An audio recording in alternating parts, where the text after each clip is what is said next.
Hello, D23. Hello, D23 Expo. How we doing? So my name is CB Cebulski, and I'm the editor-in-chief at Marvel Comics. And I'm Tom Brevoort. Tom and I are old school Marvel fans. I'm sure you guys are too. One of the things we're doing here at D23, we are looking for the biggest Marvel superfans. So during this panel, we might have a couple trick questions. And if there is someone who knows the answer, maybe, there will be a very special additional bonus gift for you if you know the answer to some of our questions. All right? So like we said, we're fans, you're fans. This is a panel for the fans. We really don't consider this a panel. This for us is just a fireside chat. We're all just sitting around talking about Marvel, talking about our 8 decades, the characters, the comics that we love so, so dearly. So, shall we get this kicked off? Yep. Let's do it. Oh, one other thing. This panel is being live streamed around the world. So let's give a big hello to our international Marvel Universe audience. Hello! Hello! Hola!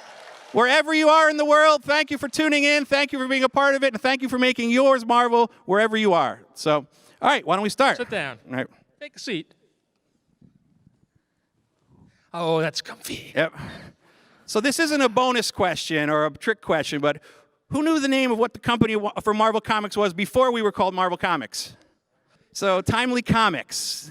Yeah, Marvel Comics started in 1939, 80 years ago, as Timely Comics. The publisher was Martin Goodman. He had before that run a line of pulp magazines, which were fiction magazines that were all prose, and that were sort of the precursor to comic books. And comic books started taking off in the late 30s.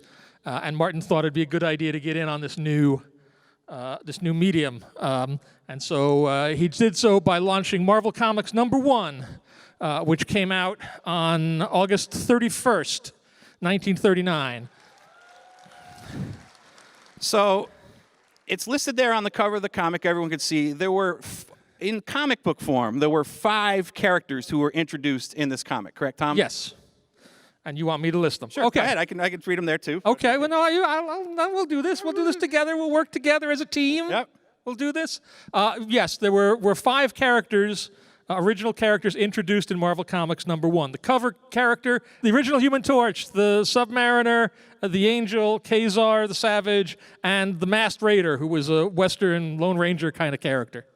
And for the most part, most of those characters, it was a different angel, obviously, right, have existed in some way, shape, or form throughout Marvel Comics history in our tapestry of continuity for the last 80 years. Yes, yeah. All those characters, while they've changed, while in certain cases, like the Human Torch, different people sort of inhabited those roles in later years, most everything that was introduced in Marvel Comics #1 is still somewhat relevant to the publishing world 80 years later. And in fact, Martin did this as a test case. He printed 80,000 copies with an October cover date and sent them out. He got the printing back, and it was a new printer. And the printer on the first printings did a terrible job. They were badly printed. They looked awful. And Martin thought, man, I'm going to lose my shirt on this. We're not doing this anymore. But he sent the 80,000 copies out, and they sold out instantly. And he went back and reprinted it the next month, which is the copies that you'll sometimes see with the October whited out and a November date over it. He printed 800,000. And those two sold really well. So all of a sudden, Timely Comics, Marvel Comics was an ongoing enterprise, was a thing that they were going to do.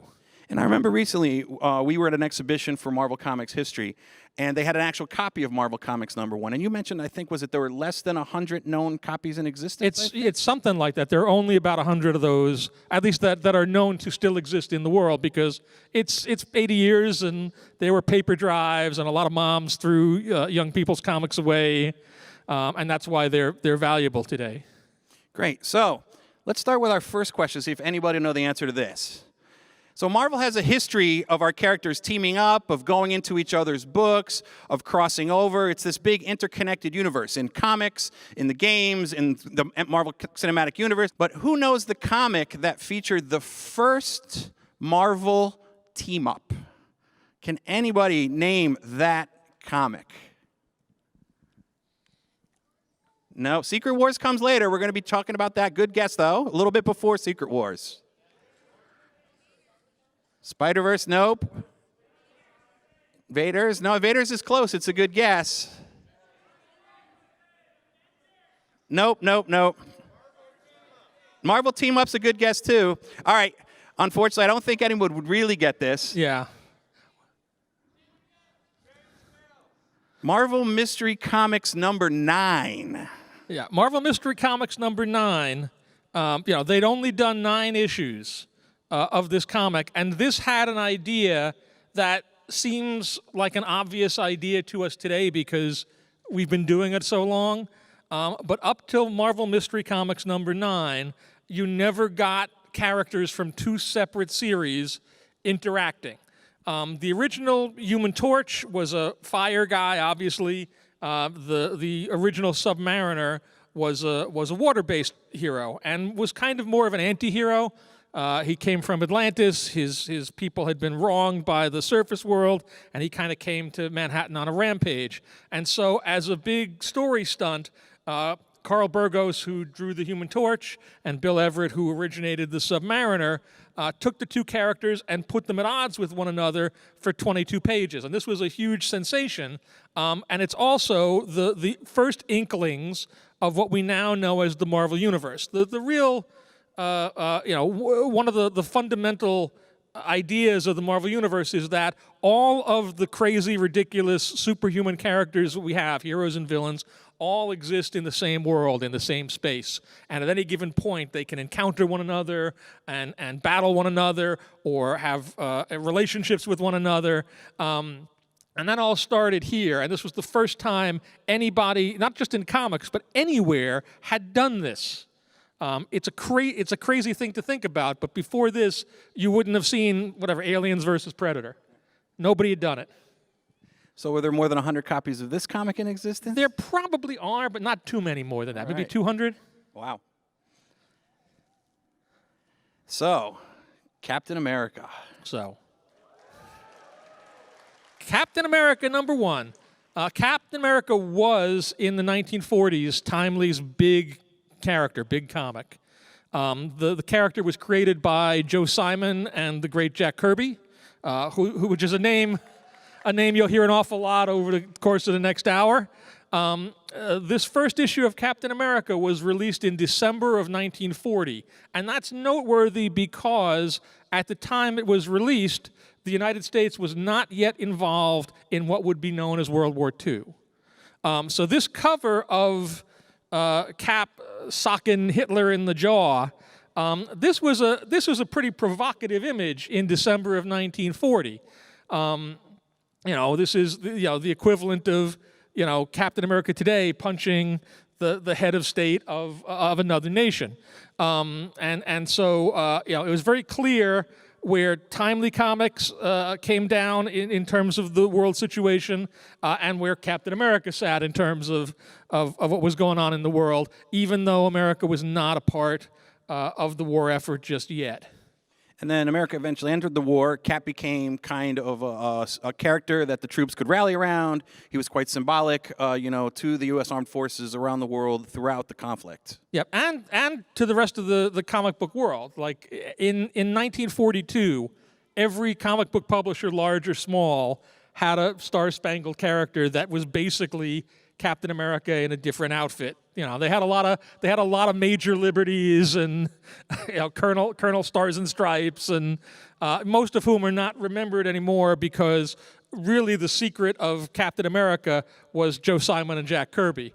Kirby in particular had a way of illustrating action in a real in-your-face manner. He would design these pages where the figures would just be coming out of the page and be exaggerated in this crazy way that nobody else could quite match. So particularly in a world in which you didn't have television yet and your movies were black and white and so forth, there was nothing that had quite the same kind of impact as an issue of Captain America.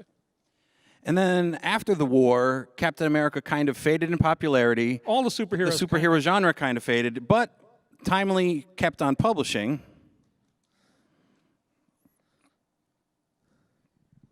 But there were not many superhero comics. Yeah, throughout the end of the 40s into the 50s and 60s, as superheroes waned, Marvel, which was then largely known as Atlas Comics, developed all sorts of other genres. You see here there were humor comics and sort of science fiction monster comics and Western comics, war comics. And a number of these characters, surprisingly, have gone on to have a life much like the characters from Marvel Comics #1. Certainly everybody here, I'm sure, knows who Groot is. I am Groot. We've also got Patsy Walker there, who was in the Jessica Jones series. Venus is in Agents of Atlas. So a lot of these characters, even though they weren't superhero comics, remained popular or were brought back to be a part of the continuing Marvel Universe to this day. Yeah, it's one of the beautiful things about the Marvel Universe is that we use the whole buffalo, and that even a thing that we come out with and we try and it doesn't quite click at that moment. There may be another moment years later where that idea, with a little twist or a little reimagining, becomes a huge success. And we'll get to some more of that as we go.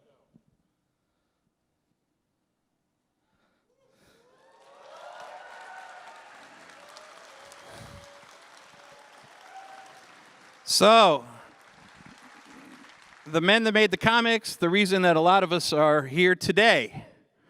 Stan Lee, Steve Ditko, Jack Kirby, and John Romita Sr. The pillars of what became to be known as the Marvel Age, the superhero age. Yeah. These guys, and they were more beyond, but these are sort of four of the bigger names that loom large in our world. In the 1960s, revolutionized the way comic book stories and superhero stories were told. And what they did, again, from a perspective of 2019, seems like a super easy idea. Like, of course you would do it. Why wouldn't you do that? But it really has to be stated that it was completely revolutionary in 1961, 1962, when they were coming up with these characters.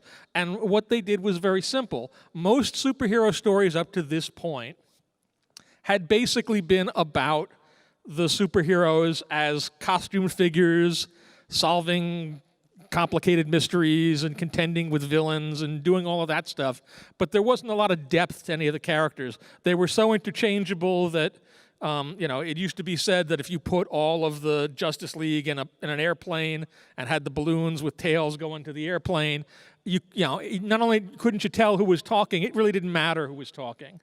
And what Stan and Jack and Steve and later John did was make the comics about the people inside the costumes and about their problems and struggles, and give them feet of clay, give them problems that were similar to the problems that the audience had and that they could relate to. And bring a certain amount of self-knowing humor to the characters as well. They would be self-effacing. They wouldn't always like one another. They'd get in each other's face. They'd get on each other's nerves, like CB and me. They wouldn't get along. And they were just a lot more colorful and vibrant. Because really what you were reading about wasn't Spider-Man, what you were reading about was Peter Parker, and every once in a while Peter Parker would pull on tights and go fight the Vulture, but you were just as invested in whatever was going on in terms of his relationship with his Aunt May, or the girl he liked at school, or the bully that was giving him a hard time, or having to make the rent and sell photographs to Jonah Jameson, and that soap opera element. Again, it seems so obvious now, but it changed everything, and it led to kind of the Marvel revolution of comics. And those are tenets that we still abide by to this day when we make the comics or the games or the animation, or when Kevin Feige is producing the films. It's really, the names on the books and on the big screen when you go there is Spider-Man and Captain America and the Hulk. But at their core, the real reason that these resonate with us is we're telling those stories about Peter Parker and about Steve Rogers and about Bruce Banner. And it's that humanity that really, grounds us as fans with the characters that we know and love. Now, as we get on to some more of the history, right. So the Fantastic Four. Thank you. You're welcome. The first, what we think of as the Marvel Comics, was Fantastic Four #1. And Fantastic Four '1 was a response to DC having a very good selling book. DC was the big mainstay company in the early 60s, and they had a hugely successful title called Justice League of America, which was basically all of their superheroes together as a team. You may have seen stuff on them. And Martin Goodman, who at this point was kind of a trend chaser, you can tell from the years when he was doing mostly genre comics. Whenever, if war movies seemed to be in, he'd do a lot of war comics, and if science fiction movies were in, he'd do a lot of science fiction comics. So, and the story has it that at this time, Stan had been working in comics for about 20 years. He was the editor at Timely. He had been since around 1942. And he was sort of churning through these sort of formulaic stories, and he was in his 40s. He just turned 40, 41, 42, and the business didn't seem like it was going anywhere. Like it was a dying industry, and he wanted to get out. And he was trying to get a newspaper strip going or some other writing work, and he'd not quite found another avenue to move into. And supposedly he was at home one night, bemoaning his lot in life to his wife Joan, and Joni said to him, "Well, look, Stan, why don't you just do a book the way you want to do it? Because the worst thing that'll happen is it won't sell, or Martin will fire you. And if he fires you, you want to quit anyway. What the heck? Give it a shot." And so, emboldened by this, Stan and Jack Kirby launched Fantastic Four, and rather than either bringing back the characters that they had from the 40s and so forth and doing the same old thing, they tried to approach this in the manner we talked about earlier, starting with the characters being interesting human beings first, and superheroes second. In fact, in this first issue of Fantastic Four, they don't even wear costumes. They're just in normal street clothes, as you can kind of see here. Their foibles, the fact that they didn't get along, the fact that there was some tragedy baked into them, and that the thing had become a superhuman creature, but one for whom his power was a curse. He couldn't live a normal life. These were all things that were suddenly very exciting to people, and the fact that the stories began to start to connect issue by issue. And this is such an iconic cover that most of us know, for most of our lives as Marvel fans. And when we're planning our 80th anniversary, we were talking about telling stories that hadn't been told before. And when you leave and you get Marvel Comics 1000 today, you're going to read it and see there's a great tale in there about some of the backdrop of the Marvel Universe. But the one story we talked about has ever been told, and I think you think has it, is if the Fantastic Four here is fighting a big green monster, who tied up Reed Richards? And we talked about maybe we should tell that story, but we never got around to it. No, we haven't. We haven't figured it out yet. And then Fantastic Four came out, was a hit. Yep. Stan and Jack had a hit on their hands. So Martin said, make more, correct? Yes. Spider-Man came about in 1962. His birth was a little bit difficult. There's a whole bunch of different stories about how Spider-Man came to be. But what we can sort of settle on for certain is this. Stan Lee and Steve Ditko created the version of Spider-Man that we know from Amazing Fantasy number 15. Peter Parker, he's a young kid, kind of on the bookish, nerdy side, not very popular in school, goes to a demonstration, science demonstration, where a spider is irradiated, gets bitten by the spider, gains the powers of the spider, decides this is it, this is my ticket to fame and fortune, goes out to seek his way in the world as a performer, has a moment where all of this celebrity goes to his head, and rather than doing the right thing and stopping a burglar who is fleeing the scene, he lets the guy go because he's kind of full of himself. That burglar goes on to kill his Uncle Ben, and he learns that with the great power that he's been given, there must also come great responsibility. Spider-Man debuted in Amazing Fantasy 15. He was intended to be the regular feature in Amazing Fantasy, but they canceled the book. And they canceled the book based on the sales of the previous 14 issues. And then 6 months later, they got sales figures in on Amazing Fantasy 15, and the sales took a huge jump up. And Martin went, "Hey, why don't you bring back that Spider-Man character and let's give him a book?" And the rest is kind of history. He's become the flagship of the whole Marvel line. So it was Fantastic Four, then Spider-Man, and then the line just continued to grow from there. And there are so many stories that we could tell about all the different books, but we are limited in time. But, you know, the Hulk, Bruce Banner, the Green Goliath was not green originally. Yes, the Hulk was not. Yes, he was gray. They really want comics. They really want the comics. We love that. Yeah, when the Hulk was created in his first issue, he was colored gray. And by the second issue, people had had a change of heart and a change of thinking. And from that point forward, he was depicted as green. But that was not the case originally. Yep. What was that? Frenzy. He's saying it was a printing error. Yes. It wasn't actually a printing error, but that's a longer story than I have time to go into here. They made a choice, and it was not the best choice. So they made another choice, and green turned out to be a better choice. Next year we can come back and do the Urban Legends of Marvel panel. All right. So Stan and Jack and Steve and John and Wally and Joe and all the guys who came in started building what we know as the Marvel Universe. And one of the terms that Stan coined for that was that Marvel was the world outside your window.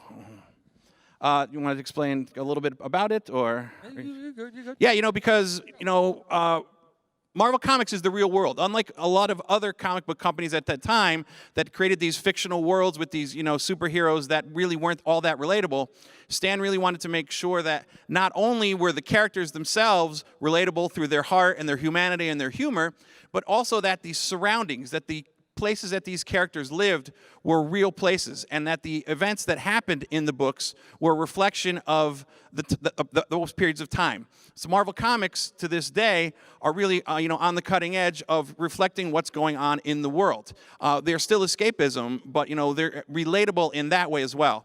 And so as Stan sat in his office in New York and wrote these stories, and the artists were in their offices and cubicles drawing them, they always kept in mind that if they wanted to look like you could look out your window no matter where you were in the world, and you could see Spider-Man swinging by, or you could see Iron Man flying overhead, or you could see this thunder god from Asgard kind of battling a dragon over the Atlantic Ocean. So yeah, it's one of the common stories that a lot of Marvel fans and people that have gone on to be creators talk about. The first time they come to Manhattan, to New York City, and come to the Marvel offices, they walk down the street and they kind of look up and look around, kind of hoping to catch a glimpse of Spider-Man swinging around in between the buildings. And this was really Stan just writing what he knew. Most other comic book superheroes lived in places like Metropolis or Gotham City, these made-up fictional cities, and Stan figured it was just easier to write about the place he knew. He lived in Manhattan, so most of the superheroes lived in and around New York City, and that somehow gave everything a greater sense of realism to it. Now, when these guys were creating comics, they were using something mostly called the Marvel method, which was Stan was writing probably just peak. How many comics? 10 to 12 comics a month? Yeah, something like that. So Stan would write out quick plots, either a couple paragraphs on a page, or sometimes, as the legend tells it, he would just verbally dictate stories to Jack Kirby or John Romita, and they would go away and they would draw the 20, 22, 24-page stories, and they would come back with the art, and after that, Stan would go in and actually dialogue it based on some of their suggestions. Yeah, so in point of fact, it was a much more collaborative system than anybody else was using, and the artists were really co-creators on all of these series. That a lot of the page-to-page plotting that was going on in the Marvel books was due to Jack Kirby and Steve Ditko and John Romita and the other folks that were involved here. But what that also meant was the Marvel comics were a lot more visual. They were a lot more exciting because the artists would draw stuff they wanted to draw and make those pages and make those scenes just more electrifying and more visual than other comics that were very rigidly set to panel 1, this happens, and this is the caption, and this is the balloon, and so forth. It was a sort of weird, cockeyed way of going about making the books, but it really worked out for the better for those creators. Yep. And another big part of The World Outside Your Window was Stan wanted all the Marvel characters, be they, heroes, villains, background characters, love interests, to reflect the world outside your window. So he wanted anybody to be able to pick up a comic and find a character they can relate to. So Stan was one of the creators, along with the co-creators on the books. We're big on introducing diversity into the books and the characters, which is going to bring us to one of our secret questions. So I'm sure some people have seen this online. That is the original Jack Kirby design for the Black Panther, if I'm not mistaken, correct? That is correct. Now, for a free comic, if anyone can get it, before he was called the Black Panther, before they changed his name to the Black Panther, he was called something else. Somebody got it over here. Yep. Yeah, right over there. I heard her say it first. I'm sorry. Yep. Cold Tiger. Exactly. Yes, it's on the screen. It's on the screen, but she read it first. We made it easy.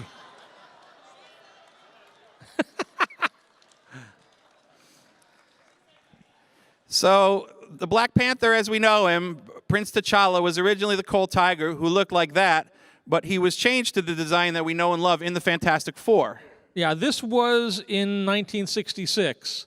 Having a black superhero in 1966 was a fairly revolutionary thing. Again, it's kind of impossible to really think about that these days, but it was true. And in fact, there was such concern about the introduction of this and what this might do to the sales of this issue of Fantastic Four, in southern states or whatnot, that this is the whole reason that the Panther's costume was changed and he got the full cat face mask, is so that on that first appearance cover, he looks cool, but you can't tell what his ethnicity is. Again, it worked out. He looks great.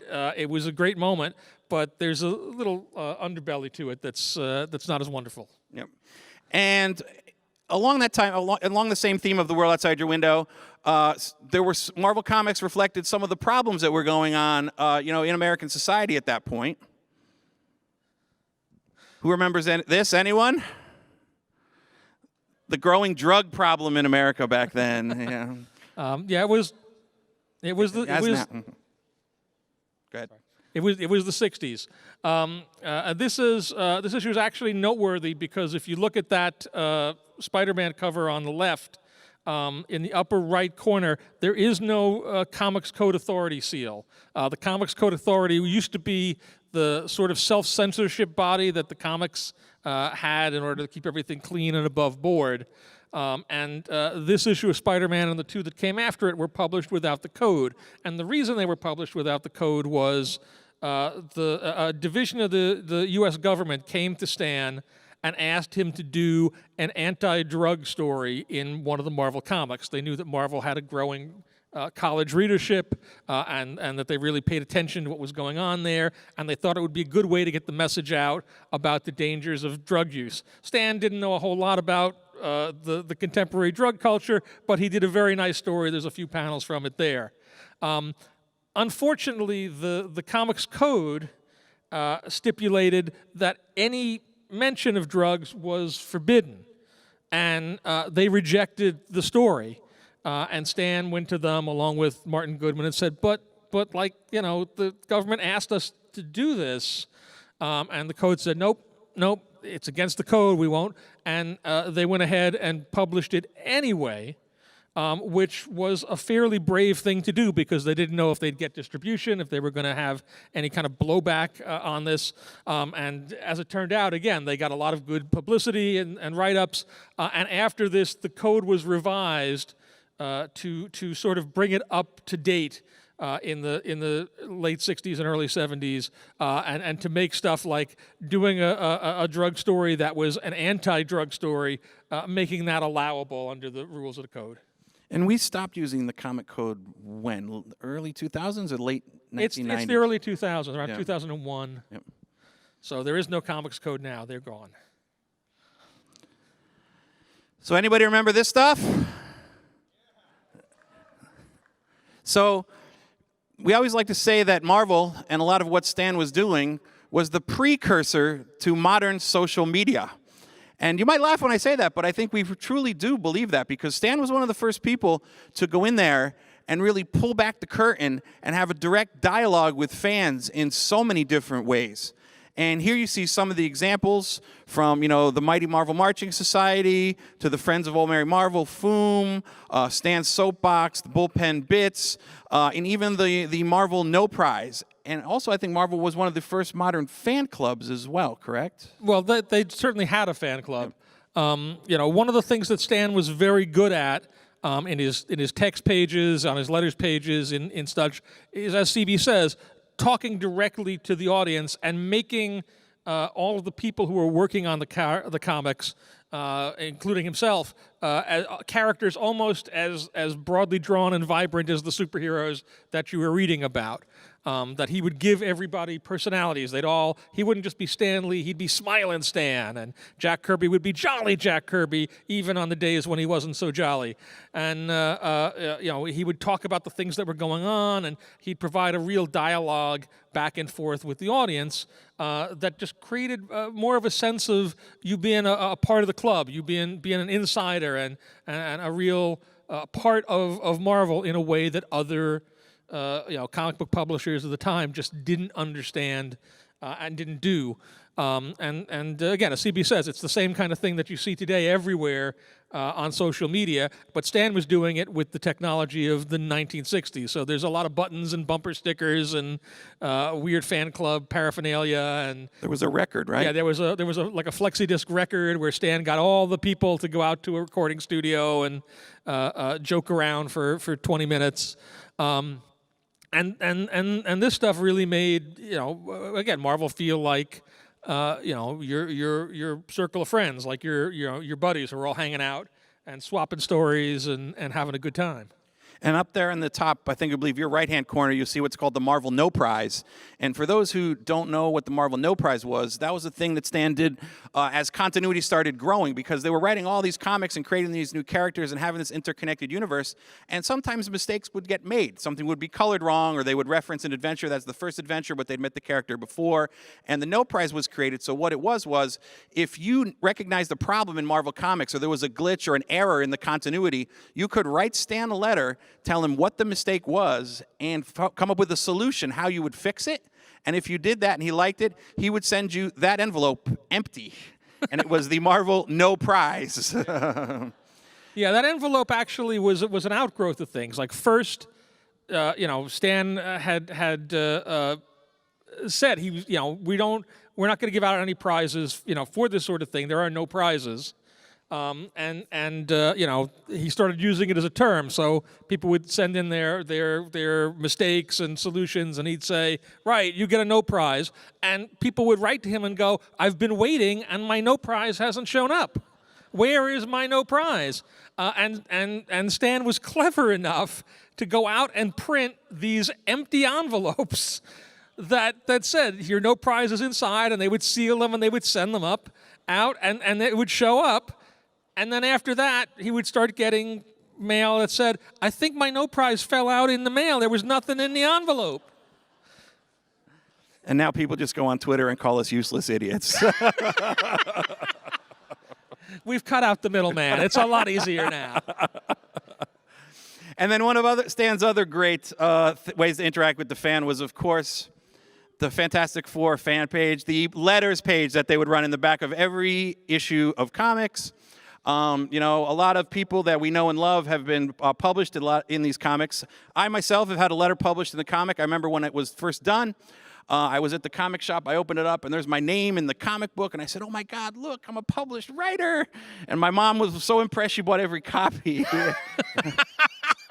Good for sales. Yep. Did you ever have a letter published? Not in a Marvel book. Not in a Marvel book? Uh-oh. I had a letter printed in Jack Kirby's Captain Victory #2. Oh, wow. For Pacific Comics. Oh, fantastic. Never in a Marvel book. Never. It's my secret shame. Send one in. I'll see if I can get it. Okay, for you. I'll write it tonight. Any Game of Thrones fans out there? George R.R. Martin, his actual first published work was in a Marvel comic as a fan. And you were telling me earlier that George R.R. Martin was also the first person in line who bought the first ticket to the first ever comic convention. Yeah, in 1965 in New York. Yep. He was attendee number 1 At New York Comic Con. at the first New York Comic Con. So it's always fun, too, when you go back and you read your old comics, look through the letters pages, because there are a lot of famous people who are writing now in comics or film or television or movies who have written letters to Marvel in the past. And they all are embarrassed if you bring it up to them. Yes. So it's a great thing to have in your back pocket. Hence, I didn't mention the issue that my my letter was written in. You mean G.I. Joe number 19. I was going to let you off, but all right. We'll get to G.I. Joe later. Okay. So, everybody know all these characters, right? The X-Men, the Incredible Hulk, Thor and Tales to Astonish. Ant-Man. Huge successes, right? Went on, started strong, kept on going? No. Canceled. Yeah, well, again, as I was saying earlier, one of the kind of great things about Marvel is that even the failures get to be successes if you wait long enough. And all 3 of these characters that have now gone on to be enormously popular and enormously well-known were all, when they first started, failures. X-Men, launched in 1963, ran for 66 issues, and was canceled. It just wasn't the time for it. While it had a good idea in it, they just didn't express it right or whatever. Incredible Hulk lasted for 6 issues. There were only 6 issues of the Hulk canceled, done. And it was only the Avengers that brought him back into the fold, and then he became a huge character as a result of that. And Ant-Man was a character that, boy, they tried really hard with for about 5 or 6 years. And every few issues, they'd adjust the formula a little bit. They introduced the Wasp, hoping that maybe Ant-Man and the Wasp together will be a thing, and that wasn't working. And they decided, well, what if we flip him, and we'll make him a big guy, we'll make him Giant Man, and we'll change his costume, and none of that worked. Canceled, went away. If you talked to anybody in like 1966 and said, there are going to be 2 enormous movies, they would have had you committed, and I'd have been right there with them. It's amazing. But as Tom said, sometimes you have to fall down before you can get back up. Failures sometimes become the greatest of successes, as was the case with the X-Men. Yeah, the all-new X-Men, who are the much more well-known these days and recognizable X-Men, were launched in 1975. X-Men had been gone for about half a decade at that point. And the way this version of X-Men came about was Marvel's president at the time was a guy named Al Landau, and Al Landau had gotten into the business by selling agenting the rights to reprint Marvel Comics overseas in different territories. That's where he had made his money. So when he came in as Marvel's president, he suggested we should do a comic that has characters from all of these other countries in it, and I bet we could sell a lot of copies in all of those places. And so they decided to bring the X-Men back and to make them an international team. But unfortunately, the communication was a little bad because the specific characters and the specific nations that they came from weren't, in almost any case, the places where we were selling our comics overseas. So, but, X-Men was a huge phenomenon. Len Wein and Dave Cockrum did Giant Size X-Men 1. Len was very quickly succeeded by Chris Claremont, who went on to write X-Men for 17 years and really set the template for those characters. Dave was followed up by a number of great illustrators, John Byrne and Paul Smith and John Romita Jr. And X-Men was the most popular franchise in comics for about 25, 30 years. Yep. And I've been an X-Men reader my whole life, and I thought I knew most of the stuff and most of the stories about the X-Men. But speaking of those urban legends, you told me the story that I've asked maybe you could retell it here about Wolverine's arms and Colossus's pants. Oh yeah, two little weird X-Men facts. And one of these actually had to do with the comics code. When it came to Wolverine, for some reason, and I don't understand it myself, they would not allow Wolverine to have arm hair when he was in costume. So as you see here on the right, he's clean shaven. On the left, you take his shirt off, he's got hair everywhere. But he puts the shirt on, clean. Mutant healing factor. Mutant healing factor. Mutant growing factor. Sort of the same kind of thing, but this was not a comics code thing. This was just, what a weird sort of way of thinking about stuff. Colossus, when he would go from his human form to his armored form, he would lose his pants leggings. That they would be blue leggings, and then he would armor up, and suddenly you would see the metal there. Somehow those bits of the pants would fall down or suck back into the shorts or something in some weird way. So next time you're at your comic shop or on a date or at a dinner party, you got some great trivia to bring up after a couple drinks.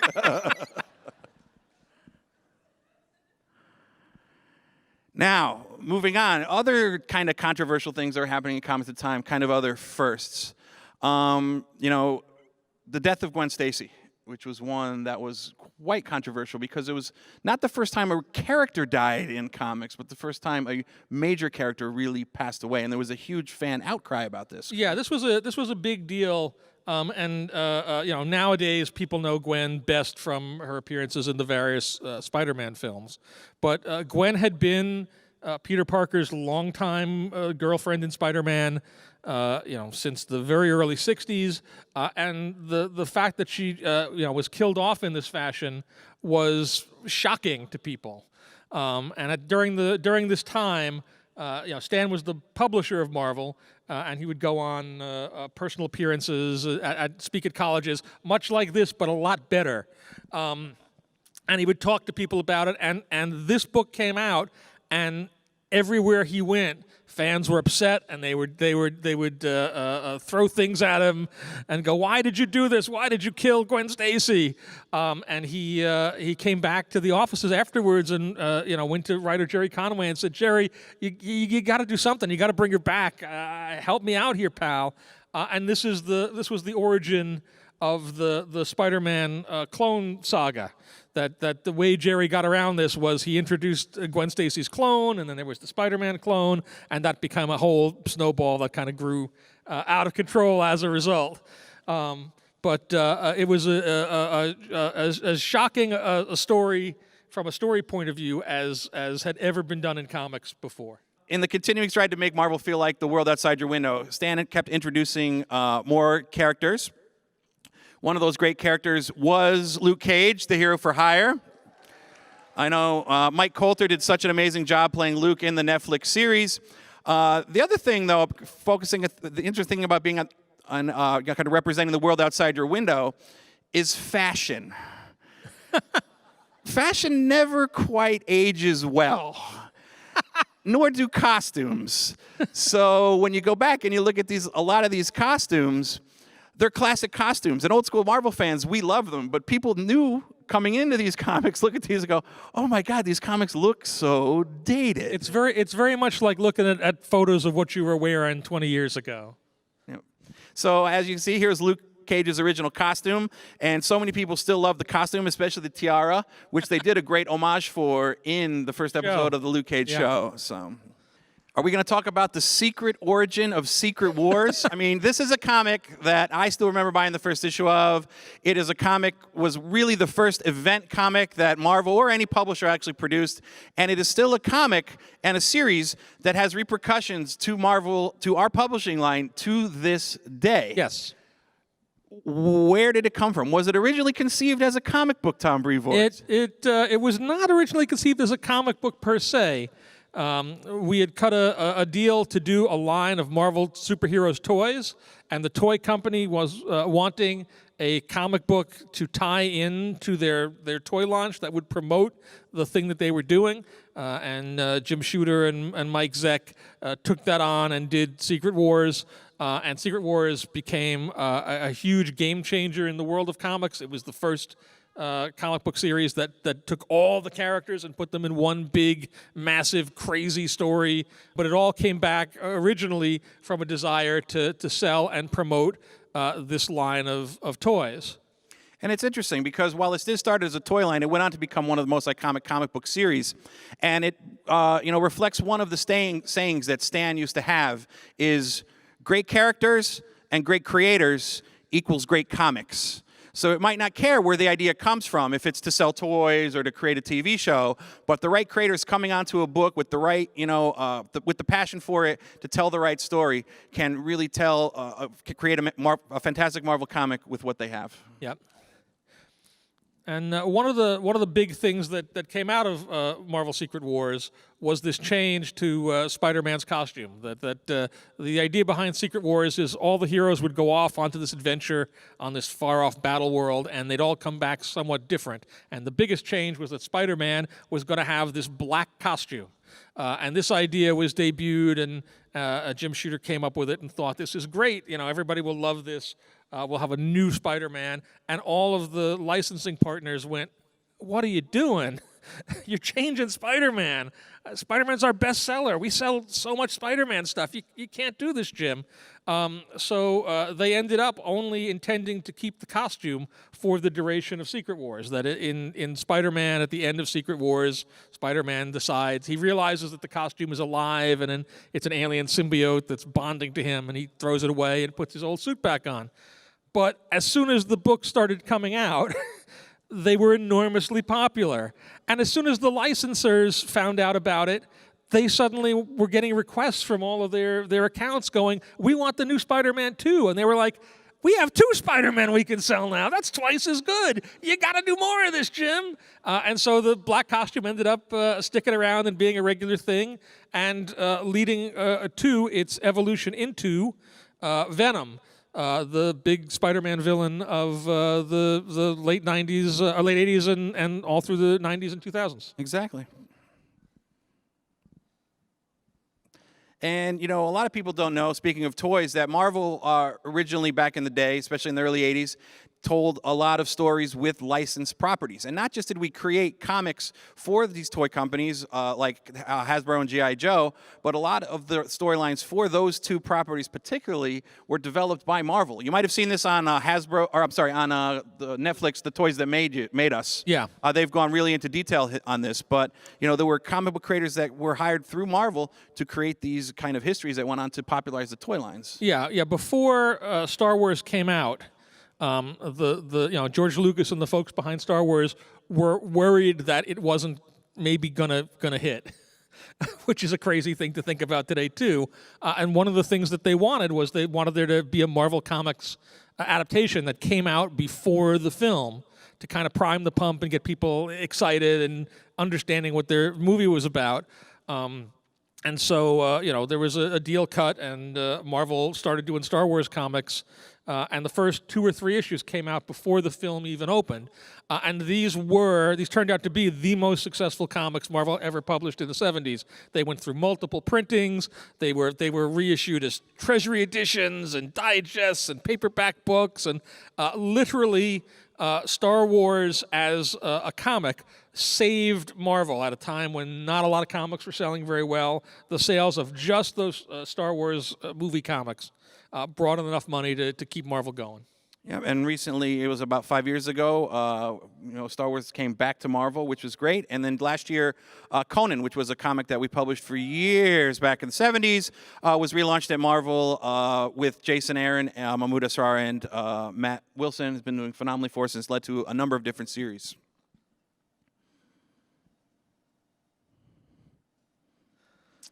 So, Marvel in the 90s is where we saw some phenomenal growth.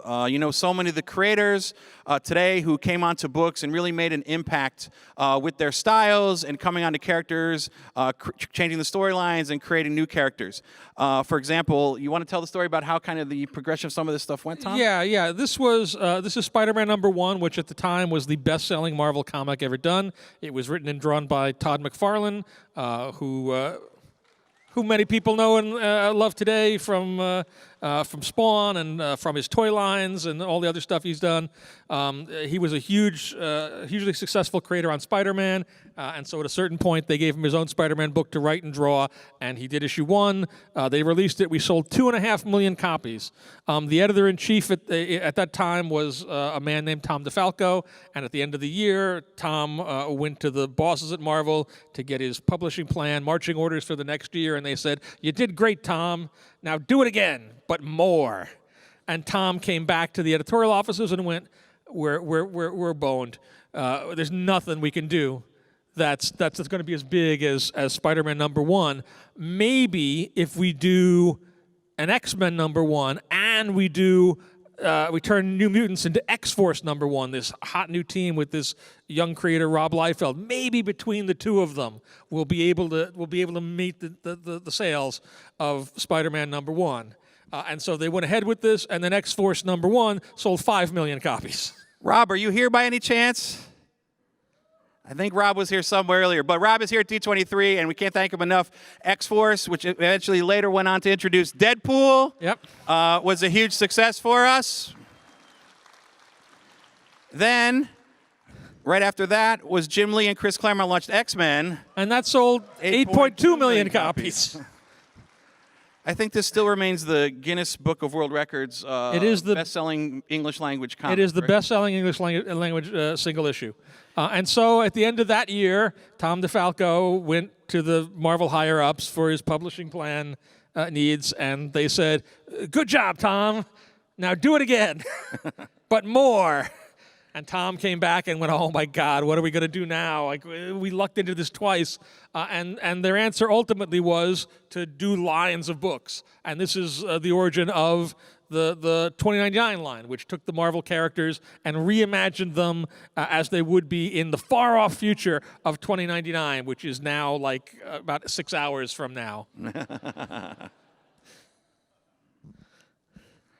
And Carnage was another character.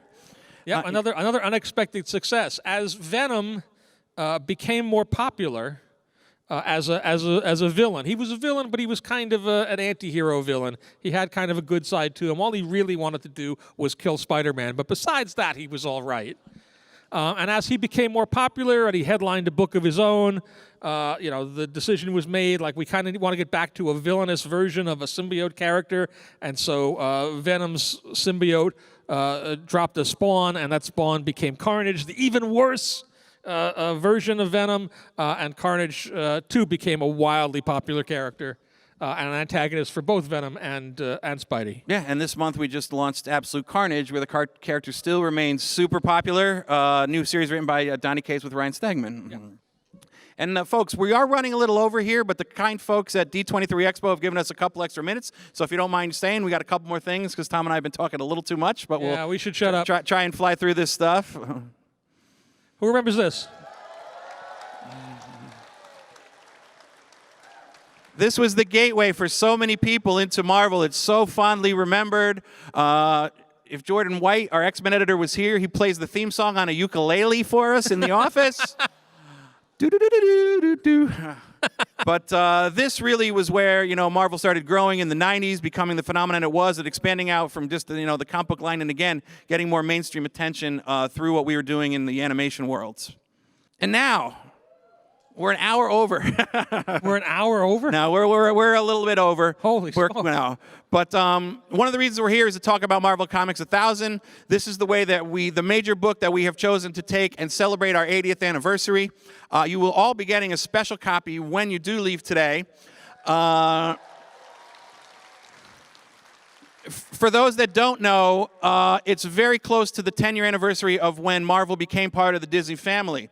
And we've been very cautious through these last 10 years where to mix the characters. And Mickey has never appeared with the Marvel characters in any place before. But the kind folks at Disney and the people here at D23 Expo worked with us at Marvel to create a special collectible you can only get at this panel. A beautiful cover by Humberto Ramos that shows Mickey finally interacting with the Marvel heroes.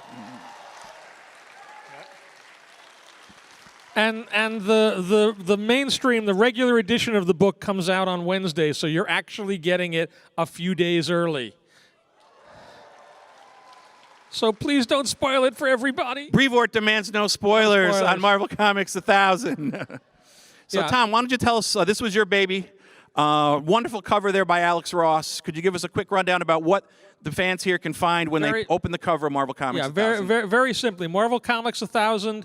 It's an 80-plus page story book in which each page is a single story featuring some character throughout the Marvel universe, throughout Marvel history. Each page relates to one of the publishing years of Marvel. It tells a sweeping story that introduces a new Marvel hero that has ties back to the earliest days of Marvel, that kind of represents the whole of the Marvel Universe, and that has contributions, as it says here, from 80 different creative teams that span Marvel's history, past, present, future, and also folks that have never done work for Marvel before, but are so huge Marvel fans and who have a love for our characters and have established themselves in other fields that have contributed here for the first time. Yeah, and I mean, this was a bear for you to put together, and I never knew how you were going to do it. And, we talked about it during the creation of the book, and when I finally went through and read the whole thing, it's just such a tribute and a triumph to celebrate the Marvel anniversary in this way. So if you could all help me giving a big round of applause for Tom.